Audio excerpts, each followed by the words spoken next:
જય શ્રી કૃષ્ણ. નમસ્કાર. સ્વાગત છે તમારું આજના અમારા એક નવા વિડીયોમાં.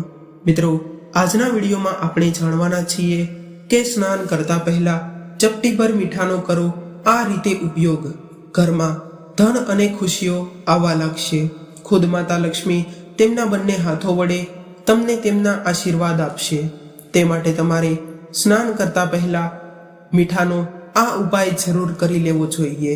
તે તમને કરોડપતિ પણ બનાવવાની ક્ષમતા ધરાવે છે. મિત્રો, નિરોગી થવા માટે જરૂરી હોય છે કે મનુષ્યએ રોજ સ્નાન કરવું, અને સ્નાન કરતી વખતે મનુષ્યએ અમુક વાતોનું ખાસ કરીને ધ્યાન રાખવું જોઈએ. તેનાથી ઘણા ખરા સારા ફળની પણ પ્રાપ્તિ થાય છે, કેમ કે લક્ષ્મી માતા તેમના આશીર્વાદ તમારા પર વરસાવે છે. સારી બુદ્ધિ મળે છે, અને કહેવાય છે કે સવારમાં બ્રહ્મ મુહૂર્તમાં સ્નાન કરવાથી, એટલે કે જ્યારે આકાશમાં તારા હોય છે ત્યારે આપણે સ્નાન કરીએ છીએ, તો તેને કારણે માતા લક્ષ્મી દરિદ્રતાને આપણા જીવનમાંથી વાસ નથી કરવા દેતા, અને તે નકારાત્મક શક્તિઓ હોય છે તે પણ આપણા જીવનમાંથી જતી રહે છે. તે માટે જરૂરથી આપણે સવારમાં જ્યારે સૂર્ય હોય છે તે સમયમાં સ્નાન કરી લેવું જોઈએ. સ્નાન કરતી વખતે આપણા ધર્મ ગ્રંથોમાં એ પણ લખેલું છે કે જે ભક્તો પોતાના ગુરુ મંત્રનું ભક્તિ કીર્તન વગેરે કરતા હોય તેમને ભગવાન આશીર્વાદ આપે છે. આવું કરવાથી આની સાથે જ તે અક્ષય પુણ્યની પણ પ્રાપ્તિ થાય છે. મિત્રો, આજનો સમય બદલાઈ ગયો છે. ઘણા ખરા લોકો ખાઈ પીને પણ સ્નાન કરે છે. તે શાસ્ત્રોના અનુરૂપ તો નથી, અને સ્નાન તમે ગમે તેમ કર્યું હોય ક્યાંય પણ પહેલા પાણી નાખીને પણ ન કરવું જોઈએ. જેમાં સૌથી પહેલા સ્નાન કરતી વખતે માથા ઉપર પાણી નાખવું જોઈએ. તેના પછી આખા શરીર ઉપર નાખવું જોઈએ. તેના પાછળ આધ્યાત્મિક નહીં પરંતુ વૈજ્ઞાનિક કારણ પણ છે.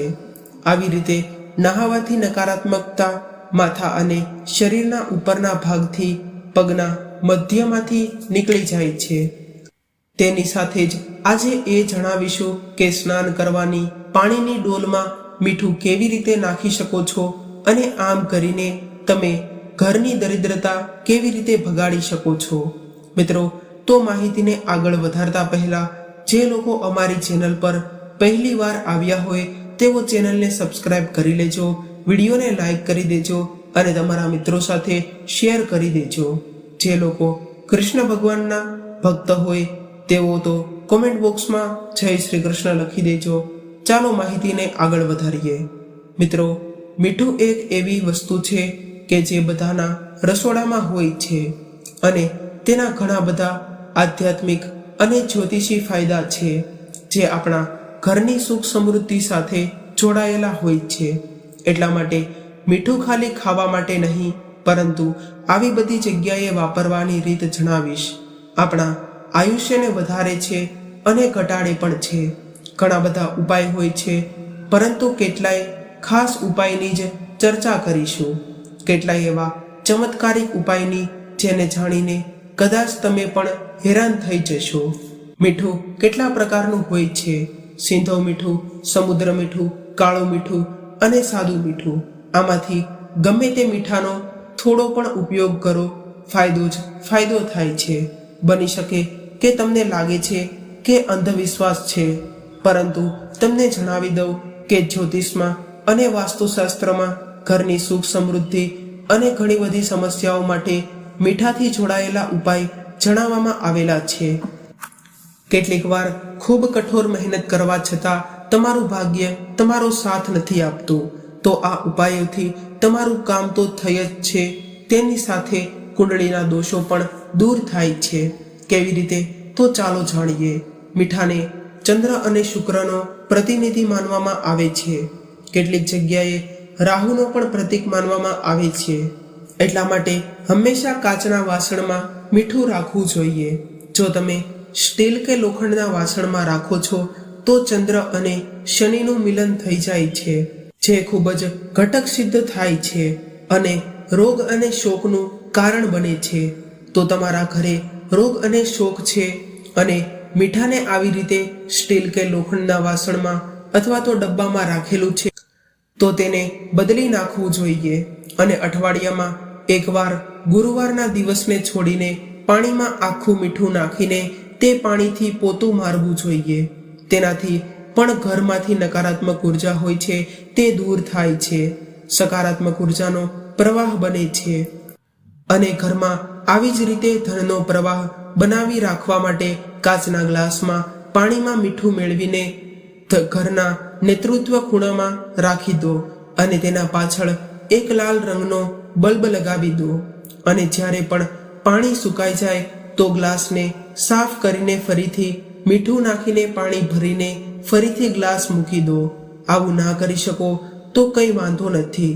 અત્યારે બજારમાં રેડીમેડ આવા બલ્બ મળે જ છે, તો નેતૃત્વ ખૂણામાં તેને રાખી દો. અને મીઠું બધા પ્રકારની ગંદકીને હટાવવાવાળું રસાયણ છે. તમે ઈચ્છો તો એક કાચની બોટલમાં સમુદ્ર મીઠું ભરી લો અને તેને બાથરૂમમાં રાખી દો. તેનાથી પણ નકારાત્મક ઉર્જા દૂર થાય છે. અને તમે ઈચ્છો તો તેને ક્રિસ્ટલ મીઠું હોય છે તેનો પણ તમે રાખી શકો છો. અને જ્યારે બદલશો તો વધારે સારું રહે છે. તમે ઘરે મીઠા માટેનું પાત્ર રાખો છો, તેના પછી 2 મહિના પછી ગમે ત્યારે તેને બદલી શકો છો. જો અમાસથી અમાસ તમે આ ઉપાય કરો છો તો વધારે સારું રહે છે. તમે ઘરે જઈને મીઠા માટેનું પાત્ર રાખો છો, તેમાં 5 લવિંગ નાખીને રાખો. તેનાથી ઘરમાં ધનની આવક શરૂ થાય છે. તમારું મીઠું સકારાત્મકતા લાવે છે અને આ ઉપાયથી ક્યારેય પણ ધનની કમી નથી રહેતી. ચિંતા હોય છે, લાગે છે કે કોઈકે કંઈ કરી નાખ્યું છે, બધી જગ્યાએથી નિરાશા જેવું લાગે છે, તો બંને હાથમાં આખું જાડું મીઠું લઈ લ્યો. સાદું મીઠું પણ તમે લઈ શકો છો. જે પણ નેગેટિવિટી છે તે મીઠાને કહી દો અને પછી તેને નાખીને બંને હાથને ધોઈ લો. અને જો તમે ગમે ત્યારે જમતી વખતે તમે પ્લેટમાં વધારે મીઠું લીધું છે અને તે વધી ગયું હોય તો તેને એમને એમ છોડી દેવું ન જોઈએ. તેમાં પાણી નાખીને ઠંડુ કરીને પછી જ નાખવું જોઈએ. જો કોઈ નાનું બાળક હોય અને તેને નજર લાગે છે તો 7 વાર એક ચપટી મીઠું લઈને અને રાઈ લઈને તેના માથા પરથી ઉતારીને તેને તમે નાખી દો, અથવા તો વહેતા પાણીમાં નાખી દો, અથવા તો અગ્નિમાં બાળી દેવું જોઈએ. અને અથવા તો જો ઘરની આસપાસ મેઇન રોડ હોય તો ત્યાં પણ તમે હાથ ખંખેરીને ત્યાં નાખી શકો છો અને પછી હાથને ધોઈ લ્યો. તેનાથી નજર દોષ દૂર થાય છે. અને વ્યક્તિગત બાધા હોય છે તે એક મુઠ્ઠી મીઠું લઈને સાંજના સમયે પોતાના માથા ઉપરથી 3 વાર ઊંધી દિશામાં ઉતારીને પછી તેને દરવાજાની બહાર ફેંકી દો. તમારે 3 દિવસ સુધી સતત કરવું જોઈએ. અને તમે ઈચ્છો તો તેને બાથરૂમમાં જઈને પાણીમાં પણ નાખી શકો છો. આનાથી તમને અવશ્ય લાભ મળશે. કેટલાક લોકોને શનિની કુદ્રષ્ટિ હોય છે. દરેકના જીવનમાં શનિ દોષ આવે છે. મિત્રો, લોકોના જીવનમાં અડધાથી વધારે કરતા વર્ષોમાં તેમને શનિની નજરમાં રહેવું જ પડે છે. આવામાં જુઓ, તમે ભોજન કરો છો, ક્યારેય દાળ કે શાકમાં મીઠું ઓછું થઈ જાય અથવા તો તમે ચાખી લીધું ત્યારબાદ તમને ઓછું મીઠું લાગે છે તો તમારે તેના માટે સાદા મીઠાનો ઉપયોગ નથી કરવાનો. આ ભૂલને તમે ન કરતા. આની સિવાય તમે આખા મીઠાનો ઉપયોગ કરી શકો છો, કારણ કે આનાથી તમને શનિદોષનો પ્રભાવ નથી પડતો અને જેને કારણે તમારી કુંડળીમાં રહેલા દોષોને તમે જાતે જ દૂર કરી શકો છો. અને જો ક્યારેય પણ શાકમાં અથવા તો દાળમાં ઓછું મરચું લાગે ત્યારે પણ તમારે લાલ મરચાંનો ઉપયોગ નથી કરવાનો, પરંતુ તમારે તેના વિકલ્પમાં કાળા મરીનો ઉપયોગ કરવાનો છે, કારણ કે આમ કરવાથી તમારા ઉપર શનિદોષ નથી પડતો અને તમે શનિદોષથી બચી શકો છો. દુષ્ટ પ્રભાવ ઓછો થાય છે. કાચું મીઠું તમારે ન ખાવું જોઈએ. અને જો આની સાથે જ તમારી કુંડળીમાં ચંદ્ર અથવા તો મંગળ કમજોર હોય તો સમુદ્રી મીઠાનો એટલે કે જે આપણે સાદું મીઠું વાપરીએ છીએ તો તેનો તમારે મીઠાનો ઉપયોગ ન કરવો જોઈએ. તો આના વિકલ્પમાં તમે સિંધવ મીઠાનો ઉપયોગ કરી શકો છો, કારણ કે આનાથી મંગળ ગ્રહ અને ચંદ્ર ગ્રહ બંને કમજોર હતા તો તે ધીરે ધીરે કરીને મજબૂત થતા જશે. અને તમે આના ઉપાય માટે તમે જ્યારે પણ ખાવા માટે મીઠાનો ઉપયોગ કરો છો ત્યારે તમારે સિંધવ મીઠાનો જ ઉપયોગ કરવાનો છે.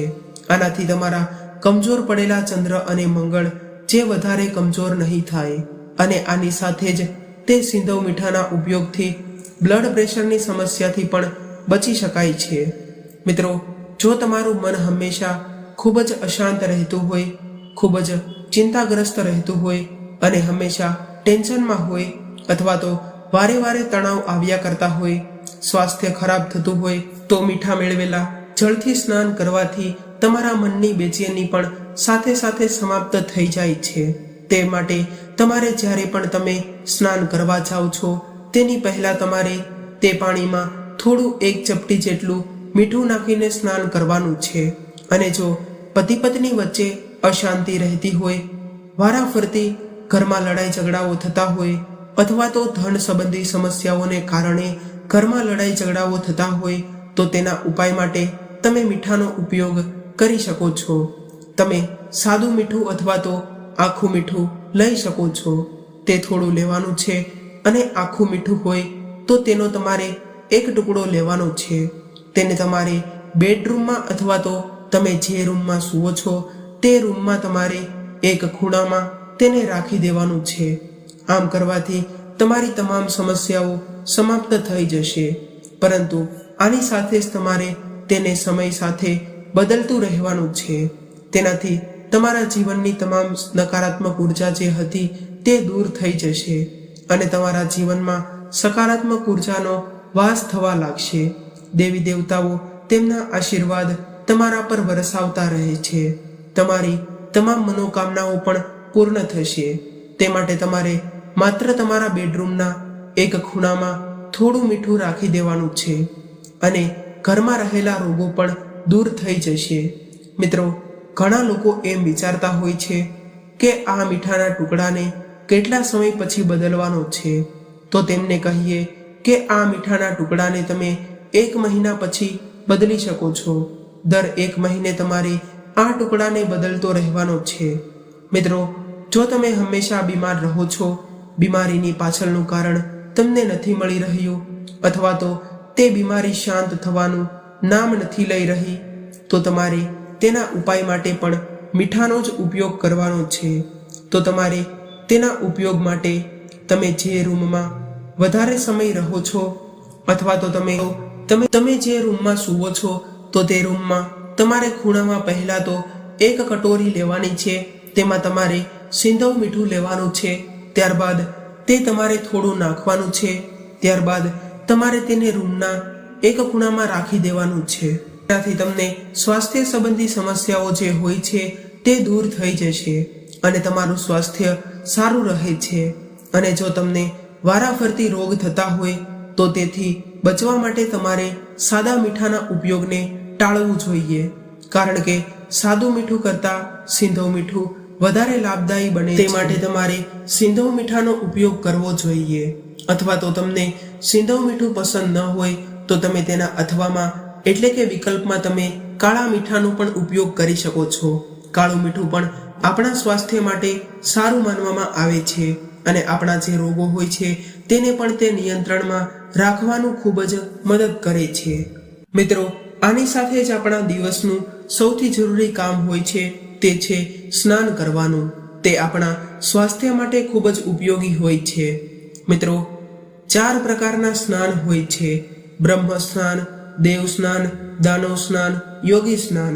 તો મિત્રો, ચાલો અમે તમને વિસ્તારપૂર્વક જણાવીએ કે આ 4 સ્નાન શું હોય છે.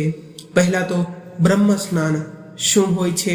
તો મિત્રો, જે લોકો સવારે વહેલા ઉઠે છે એટલે કે બ્રહ્મ મુહૂર્તમાં ઉઠે છે, 4 થી 5 વાગ્યા વચ્ચેના સમયગાળામાં ઉઠે છે અને સૌપ્રથમ તો ભગવાનનું નામ લઈને સ્નાન કરે છે, તેને બ્રહ્મ સ્નાન તરીકે ઓળખવામાં આવે છે. તેનાથી જીવનમાં ખુશીઓ, સુખ, વૈરભ અને આરોગ્ય સંબંધી સમસ્યાઓ દૂર કરવામાં અને માતા લક્ષ્મીને પ્રસન્ન કરવામાં તે સ્નાન ખૂબ જ ફાયદાકારક માનવામાં આવે છે. મિત્રો, દેવ સ્નાન વિશે વાત કરીએ તો જ્યારે પણ સૂર્ય ઉગે છે એટલે કે સવારમાં જ્યારે સૂર્યોદય થાય છે ત્યારે તેના 2 કલાકમાં સ્નાન કરી લે છે અને સ્નાન કરતી વખતે નદીઓના નામનું જાપ કરવું તેને દેવ સ્નાન તરીકે ઓળખવામાં આવે છે. તેનાથી જીવનમાં આવતા વાળી દરેક પ્રકારની સમસ્યાઓ દૂર થઈ જાય છે અને તમારું કલ્યાણ થાય છે. અને ત્રીજા પ્રકારનું સ્નાન છે તે છે દાનવ સ્નાન. જે કોઈ પણ લોકો ખાઈ પીને નિરાતે સ્નાન કરે છે તેને દાનવ સ્નાન તરીકે ઓળખવામાં આવે છે. આજકાલ લોકો વધારે પડતા દાનવ સ્નાન કરે છે. તેનાથી આપણા જીવનમાં ઘણી ખરી પરેશાનીઓ આવે છે અને આપણા ગ્રહો પણ નબળા પડતા જાય છે, જેને કારણે તમારા જીવનમાં મુશ્કેલીઓ આવવાની જરૂર રહે છે. ઘણા લોકો એમ પણ વિચારતા હોય છે કે શા માટે આપણા જીવનમાં આટલી બધી મુશ્કેલીઓ આવતી હશે, પરંતુ જેઓ દાનવ સ્નાન કરે છે તેમના જીવનમાં હંમેશા મુશ્કેલીઓનો પહાડ તૂટ્યો પડે છે. મિત્રો, આપણે હવે યોગ સ્નાન વિશે વાત કરીએ તો જે લોકો પણ પોતાના ઈષ્ટદેવનું જાપ કરતા હતા, જે સ્નાન કરતા હોય તેને યોગ સ્નાન તરીકે ઓળખવામાં આવે છે. તેને આત્મતીર્થ પણ કહેવામાં આવે છે અને આ સ્નાન કરવાનું તે તીર્થ માનવામાં આવે છે. અને કેટલાય ખાસ વસ્તુઓ જે આપણે પાણીમાં મેળવીને લઈએ છીએ તો તે ખૂબ જ સુંદર સ્નાન કહેવામાં આવે છે. બધી પરેશાનીઓને દૂર કરીને તે આપણને સફળતા અપાવે છે. આની સાથે જ તે આર્થિક લાભ પણ અપાવે છે. જેમ કે તીર્થનું જળ, ગંગાજળ પાણીમાં મેળવીને તમે ઘરે સ્નાન કરો છો તો ઘરે જ તમને ગંગા નદી અથવા તો કોઈ પણ અન્ય નદીનું સ્નાન કર્યા સમાન તમને પુણ્ય મળે છે અને દેવી દેવતાઓ પણ તમારાથી ખુશ રહે છે.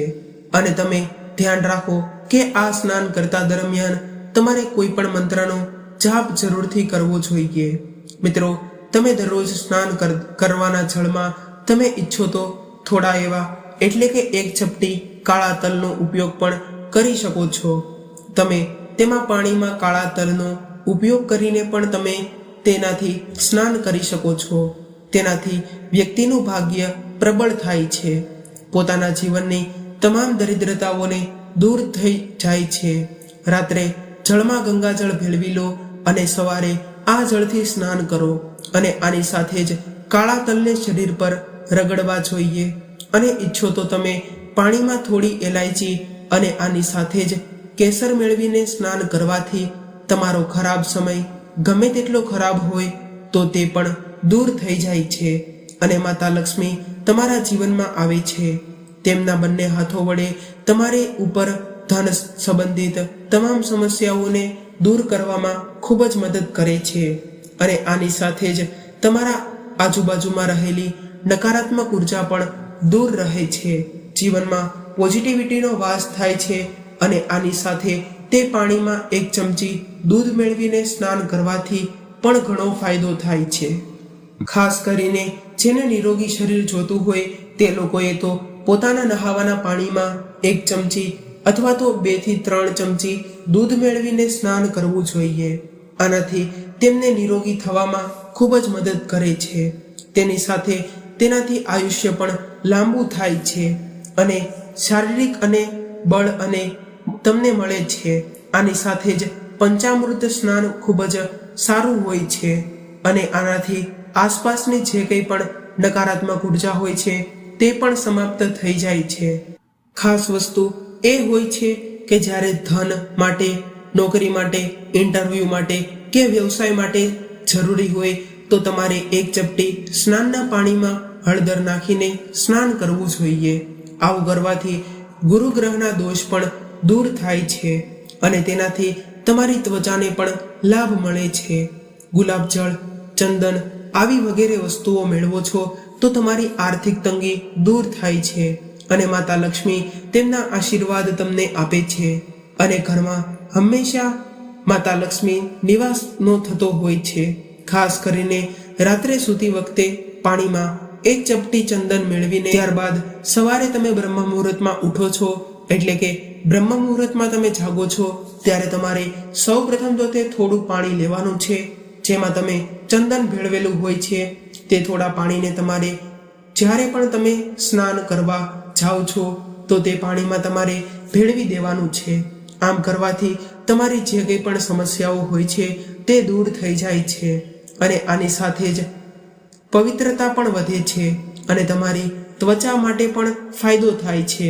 જે લોકોને ત્વચાના રોગો હોય છે તેઓ પણ આ પ્રકારના ઉપાય કરી શકે છે અને પોતાના રોગોનું પણ નિવારણ લાવી શકે છે. ઘણા લોકો પાસે નકારાત્મકતા રહેતી હોય છે, એટલે કે નેગેટિવિટી વાસ કરતી હોય છે. તો તેવા લોકોએ આવી રીતે પોતાના જળમાં કેસર, હળદર વગેરે વસ્તુ નાખીને સ્નાન કરવું જોઈએ. તેનાથી પોતાની આજુબાજુમાં રહેલી તમામ પ્રકારની નકારાત્મક ઉર્જા હોય છે તે સકારાત્મક ઉર્જામાં પરિવર્તિત થઈ જાય છે અને નેગેટિવિટી દૂર થઈ જાય છે અને ખરાબ વિકારો જે તમને આવ્યા કરતા હોય તો તે પણ દૂર થઈ જશે. તે માટે તમારે નહાવાના પાણીમાં આ ખાસ વસ્તુ જરૂરથી નાખવાની છે અને આ બધી વસ્તુઓ તમારા માટે એરોમા થેરાપી પણ કામ કરે છે.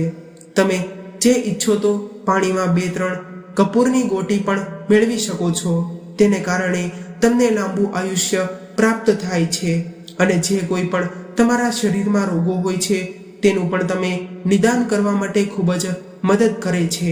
અને આની સાથે જ જો તમને ત્વચામાં કોઈ પણ ઇન્ફેક્શન હોય તો તે પણ દૂર થાય છે. આવા પાણીથી સ્નાન કરવું જે આપણા શાસ્ત્રોમાં ખૂબ જ શુભ બતાવવામાં આવ્યું છે અને કપૂરની સુગંધથી આપણી આસપાસની નેગેટિવિટી દૂર થાય છે. અને સ્નાન કરતી વખતે આપણા સ્નાનના પાણીમાં 1 ચપટી મીઠું નાખવાથી, એટલે કે તમે કોઈ પણ મીઠાનો ઉપયોગ કરી શકો છો, તે તમારે 1 ચપટી મીઠું થોડા પાણીમાં નાખી દેવાનું છે અને ત્યારબાદ તમારે તે પાણીથી સ્નાન કરવાનું છે. આમ કરવાથી તમારી આસપાસની નકારાત્મકતા દૂર થશે અને તમારી આજુબાજુમાં સકારાત્મક ઉર્જા વાસ કરવા લાગશે અને આની સાથે તમારા ઘરમાં દેવી દેવતાઓનું આગમન પણ થાય છે અને ઘરમાં રહેલી નકારાત્મકતા દૂર થાય છે. તમારી આજુબાજુમાં રહેલી નેગેટિવિટી પણ દૂર થાય છે અને તમને માતા લક્ષ્મીના આશીર્વાદ પણ મળે છે, જેથી તમને ધનવાન બની શકો છો. ધન સંબંધી સમસ્યાઓ દૂર કરી શકો છો. માત્ર તમારે તમારા સ્નાનના પાણીમાં 1 ચપટી મીઠું ઉમેરી દેવાનું છે અને આની સાથે જ તમારા જે કંઈ પણ રોકાયેલા કામો હોય તો તે પણ સફળતાપૂર્વક પૂર્ણ થવા લાગે છે. અને મીઠામાં એક ખાસ પ્રકારની કેપેસિટી હોય છે કે જે નકારાત્મકતાને પોતાની અંદર ગ્રહણ કરી લે છે. તે માટે તમારે જરૂરથી તમારા નહાવાના પાણીમાં 1 ચપટી મીઠું નાખી દેવાનું છે અને જ્યારે પણ આપણે સ્નાનના પાણીમાં 1 ચપટી મીઠું ઉમેરીએ છીએ ત્યારે તે આપણી આસપાસની નકારાત્મક ઉર્જાને દૂર કરવામાં ખૂબ જ લાભદાયી બને છે. મીઠાના પાણીથી નહાવાથી બીમારીઓ જે હોય છે તે પણ દૂર થાય છે. મીઠાવાળા પાણીથી સ્નાન કરવાથી જે કોઈ પણ તમને ખંજવાળ હોય, ત્વચા સંબંધી રોગો હોય અથવા તો કોઈ પણ બીમારીઓ હોય તો તે બધાનો નાશ કરી નાખે છે અને આ બધા પ્રકારના રોગો જે તમારાથી દૂર રહે છે અને તેની સાથે જ તમારું વજન પણ ઓછો થાય છે અને ત્વચાને સારી બનાવે છે અને તમારું સુગર પણ નિયંત્રણ કરે છે. કોઈ પણ દિવસ દરમિયાન જે કોઈ પણ ખરાબ બેક્ટેરિયા હોય તેનો નાશ કરવામાં જે 1 ચપટી મીઠું તમારું ખૂબ જ મદદ કરે છે અને આ પ્રકારના બેક્ટેરિયા તે તમારા શરીરની બહાર કાઢવામાં ખૂબ જ તે મદદ કરે છે અને આપણે સ્કિન સારી રહે છે. અને શિયાળામાં ખાસ કરીને ગરમ પાણીથી સ્નાન કરવાથી અને તેમાં 1 ચપટી મીઠું ઉમેરવાથી તેને કારણે તમારા શરીરના ત્વચામાં રહેલી બીમારીઓ જે હોય છે તે દૂર કરી નાખે છે અને તેનો નાશ કરી દે છે અને આપણી માંસપેશીઓ માટે લાભદાયી થાય છે. સ્નાન કરતા સમયે કેટલા બધા મંત્રો આપણા ધર્મગ્રંથોમાં લખેલા છે અથવા તો તમે ઈચ્છો તો ભજન કીર્તન પણ કરી શકો છો. તેને કારણે ભગવાન આશીર્વાદ સીધા તમને પ્રાપ્ત થાય છે અને તમારી ઈચ્છાઓ પૂર્ણ થશે. ભગવાનની ભક્તિ જો તમે સ્નાન કરતા સમયે કરતા હોય તો તમારાથી ભગવાન અવશ્ય ખુશ થશે અને તમને જરૂરથી આશીર્વાદ આપશે. મિત્રો, જો કોઈ પણ વ્યક્તિ નદીમાં સ્નાન કરતા હોય તો તેમણે પાણીમાં ઓમ લખીને તેમાં ડૂબકી મારવી જોઈએ. આવું કરવાથી નદીનું સ્નાન યોગ્ય પુણ્ય પણ પ્રાપ્ત થાય છે. તેના સિવાય જો તમારા જીવનમાં ગ્રહ દોષ હોય તો તે પણ શાંત થઈ જશે. કોઈ પણ પ્રકારની ખરાબ નજર હોય તો તે પણ ઉતરી જાય છે. મિત્રો, તમે આ ઉપાય પણ કરી શકો છો. આ ઉપાય મીઠા સંબંધિત ઉપાયો છે જે તમારા ઘરમાં સકારાત્મકતાને લાવવા ખૂબ જ મદદ થાય છે. તમારે આ ઉપાયને કરવા માટે સૌ પ્રથમ તો તમારે એક લાલ કપડું લેવાનું છે. તેમાં તમારે થોડું મીઠું નાખવાનું છે. તમે તેમાં આખા મીઠાનો અથવા તો સાદા મીઠાનો પણ તમે ઉપયોગ કરી શકો છો. તેમાં તમારે થોડું મીઠું રાખીને તેની ગાંઠ વાળી દેવાની છે. ત્યારબાદ તમારે તેને ઘરના મુખ્ય દરવાજા પર લટકાડી દેવાનું છે. આમ કરવાથી તમારા ઘરમાં રહેલી નકારાત્મક ઉર્જા જે હોય છે તે પ્રવેશતી હોય તે નથી પ્રવેશતી અને તમારા ઘરમાં દેવી દેવતાઓનો વાસ કરાવવા માટે ખૂબ જ મદદ કરે છે. અને પૈસા સંબંધી જો સમસ્યાઓ હોય તો તે પણ અટકાવવામાં ખૂબ જ મદદ કરે છે. તે માટે તમારે આ ઉપાયને જરૂરથી કરી લેવો જોઈએ. અને જો તમે દરવાજે બીજું કંઈ પણ લટકાવી નથી શકતા તો તમારે માત્ર આને તો લટકાડવું જોઈએ, જેને કારણે તમે તમારા જીવનમાં મહત્તમ સકારાત્મકતા મેળવી શકો છો. અને આપણે મીઠાનો હજી એક ઉપાય જોઈએ તો જો તમારા ઘરમાં કોઈ પણ વ્યક્તિ રોગી રહે છે તો તેમણે જ્યારે પણ પોતું મારતા હોય ત્યારે તે પોતાના પાણીમાં તમારે એક ચપટી મીઠું અથવા તો ફટકડી નાખી દેવાની છે. તેને કારણે ઘરમાં રહેલી રોગ સંબંધી સમસ્યાઓ જે ઝટ સમાપ્ત થઈ જશે અને તમારી તમામ સમસ્યાઓ દૂર થઈ જશે. મિત્રો, મીઠાના ઘણા ખરા ઉપાયો છે. તમે માત્ર આવા ઉપાયો કરીને તમારા જીવનમાં સકારાત્મકતાને મેળવી શકો છો. દેવી દેવતાઓના આશીર્વાદ પણ મેળવી શકો છો અને મીઠાનો ઉપયોગ તમે સ્નાન કરતા પાણીમાં પણ કરી શકો છો. તો મિત્રો, આ સાથે આપણો આજનો વિડીયો અહીંયા પૂર્ણ કરીએ છીએ. આ માહિતીને અહીંયા પૂર્ણ કરીએ છીએ. જો તમને આ વિડીયો અને આ માહિતી પસંદ આવી હોય તો અમારી ચેનલને સબસ્ક્રાઇબ કરવાનું ભૂલશો નહીં. સાથે જ વિડીયોને લાઈક કરી દેજો અને તમારા મિત્રો સાથે શેર પણ કરી દેજો. અને જે લોકો કૃષ્ણ ભગવાનના સાચા ભક્તો હોય તેઓ સૌ પ્રથમ તો કોમેન્ટ બોક્સમાં જય શ્રી કૃષ્ણ લખી દેજો. ફરી મળીશું આવા જ એક નવા વિડીયો સાથે અને એક નવી જાણકારી સાથે. ત્યાં સુધી સૌને મારા જય શ્રી કૃષ્ણ. રાધે રાધે.